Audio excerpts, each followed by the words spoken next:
అందరికీ నమస్కారం అండి.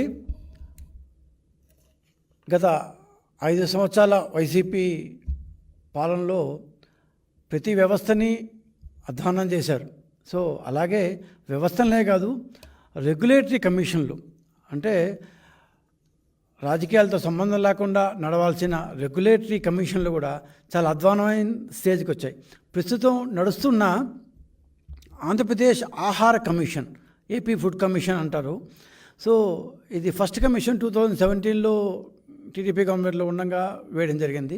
2022లో వైసీపీ గవర్నమెంటు కొత్తగా సభ్యుల్ని, చైర్మన్ని నియమించడం జరిగింది. సో ఈ ఆహార కమిషను అంగన్వాడీలు, మిడ్ డే మీల్స్, ఇంకా దాన్ని ప్రధానంగా సివిల్ సప్లైస్ మొత్తం, హాస్టల్స్, ఎక్కడైతే ఆహారం అనేది ఉంటుందో, కుక్కుడు మిల్స్ కాకుండా మిగతా ఆహారం ఎక్కడ ఉంటుందో ఆ మొత్తాన్ని ఈ ఫుడ్ కమిషన్ చూసుకుంటుంది. సో ఈ ఫుడ్ కమిషన్కి ఒక చైర్మను, 5 మంది సభ్యులు ఉంటారు. గత 5 సంవత్సరాల్లో ఈ ఫుడ్ కమిషన్ ఎంత అధ్వాన స్థితికి చేరిందంటే, పర్టికులర్లీ 2022లో వేసిన కొత్త కమిషన్ దగ్గర నుంచి గత 2.5 సంవత్సరంలో ఈ ఫుడ్ కమిషన్ యొక్క చైర్మన్ కావచ్చు, లేదంటే సభ్యులు కావచ్చు, వీళ్ళు ఏం చేశారో, ఈ 2.5 సంవత్సరాల్లో వీళ్ళ యొక్క మ్యాండేట్ ప్రకారం ఏమన్నా చేశారో లేదో అని ఒకసారి పరిశీలిస్తే చాలా విస్తుపోయే నిజాలు నేను బయటపడ్డాయి. ఈ ఫుడ్ కమిషన్లో గత 2.5 సంవత్సరాల నుంచి దాదాపు చైర్మన్ ఏప్రిల్లో వచ్చారు, 2022 ఏప్రిల్లో వచ్చారు, సభ్యులు 2022 సెప్టెంబర్లో వచ్చారు. ఈ 2.5 లేదా సభ్యులకి 2 ఇయర్స్లో వీళ్ళందరూ ప్రతిరోజు ఆఫీస్కి రావాలి. ఎవరన్నా ఉద్యోగం తర్వాత ఖచ్చితంగా మీకు ఒక టాస్క్ ఇచ్చిన తర్వాత ప్రతిరోజు ఆఫీస్కి రావాలి. కానీ వీళ్ళు రారు. మెయిన్గా ఏమంటే ఆఫీసులకు రారు. ఏం చేస్తారా ఈ ఆఫీస్కి రాకుండా అంటే వర్క్ ఫ్రమ్ హోమ్. ఇది వర్క్ ఫ్రమ్ హోమ్ అనబడే ఒక రాజకీయ ఫుడ్ కమిషన్ ఇది. సో ఈ వర్క్ ఫ్రమ్ హోమ్ అన్నట్టుగా ప్రతి నెలకు ఒకసారి లేదా మ్యాక్సిమం 2 సార్లు మాత్రమే ఆఫీసులకు వస్తారు. చైర్మన్ ఏమో రాజకీయ కార్యకలాపాలు బిజీగా ఉంటారు.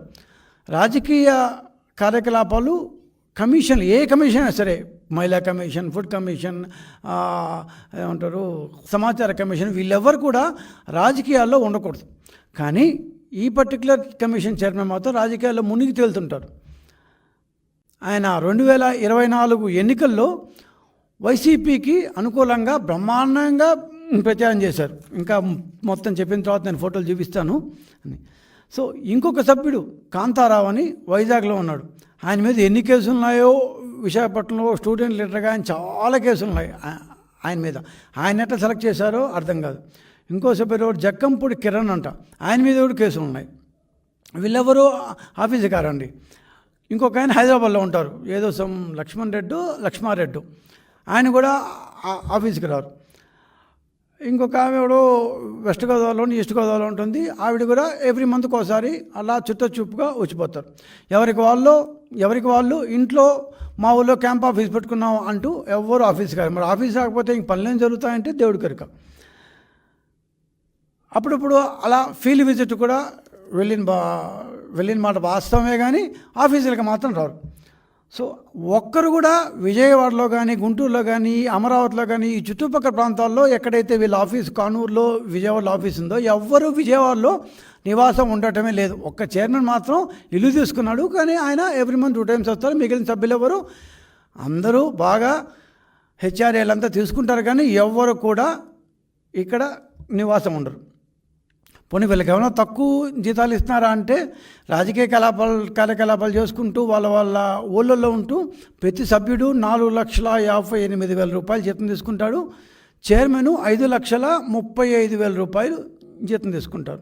2.5 సంవత్సరాల్లో పోనీ సరే ఏం చేశారయ్యా 2.5 సంవత్సరాలు అంటే, ఈ 2.5 సంవత్సరాల్లో ఫుడ్ కమిషన్, ఆంధ్రప్రదేశ్ రాష్ట్ర ఫుడ్ కమిషన్ ఒక్కటి మచ్చుకి కనీసం ఒక్క కేసు కూడా పెట్టలేదు.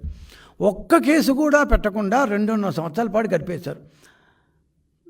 పోనీ ఏమైనా ప్రతి మంత్ మీటింగ్లు పెట్టుకుంటున్నారా అంటే, చివరి మీటింగ్ జనవరి 30వ తేదీ పెట్టుకున్నారంట. గత 2 సంవత్సరాల్లో 6-7 మీటింగులు పెట్టారంట. అంటే ప్రతి మంత్ మీటింగ్ పెట్టుకోవాలి, మ్యాండేటెడ్ ఇది. సో 6 మీటింగ్లే పెట్టారు. లాస్ట్ మీటింగ్ పెట్టి దాదాపు 7-8 మంత్స్ అయింది. ఏం చేస్తున్నారో వీళ్ళు, ఏం పీకుతున్నారో, అసలు గవర్నమెంట్ వీళ్ళకి ఎందుకు జీతాలు ఇచ్చిందో ఇన్ని సంవత్సరాల పాటు అర్థమే కాదు. సరే, ఫస్ట్ పాయింట్, కమిషన్ అనేది ఒక జడ్జి హోదా. అంటే ఏమన్నా వాళ్ళ దగ్గరికి సమస్యలు వస్తే, లేకపోతే సుమోటోగానే చూసి వీళ్ళే చూసి కేసులు బుక్ చేసి వాళ్ళ దగ్గరకు వచ్చిన సమస్యలను 2 లాయర్లు పెట్టి వాదించి దానిలో ఏమైనా తప్పులు చూసి వీళ్ళు న్యాయం చెప్పాలి, ఆ మేరకు తీర్పు ఇవ్వాలి. అసలు కేసులే పెట్టలేదు అంటే వీళ్ళు జడ్జితో సమానం, హైకోర్టు జడ్జి ఈక్వలెంట్ పోస్ట్ వీళ్ళకు. This is a quasi judicial position అంటారు.